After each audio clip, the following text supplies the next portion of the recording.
मंत्री होते, या सगळ्यांनी असं ठरवलं की याच्यापैकी कोणी एखादा पुढे झाला असता, बाबूराव घोलप जरी पुढे झाला असता तर त्याचं खच्चीकरण करायला यांना सोपं होतं.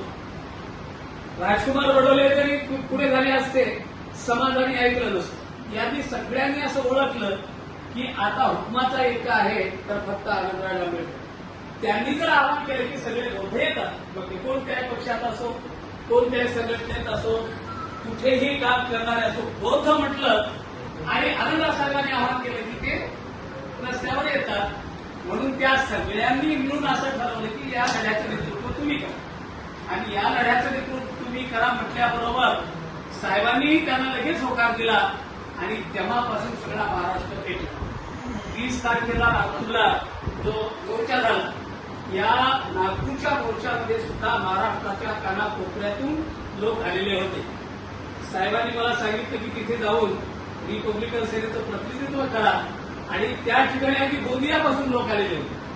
आणि त्या मोर्चामध्ये सुद्धा ही चर्चा की 30 तारखेच्या मोर्चाला आपण सगळ्यांनी गेलं पाहिजे. म्हणजे महाराष्ट्राच्या कानाकोपऱ्यातून लोक येणारच आहे. त्याच्यामुळे आपल्या जिल्ह्यातून जास्तीत जास्त लोक त्या ठिकाणी गेले तर आणखी त्याच्यामध्ये भर पडणार आहे.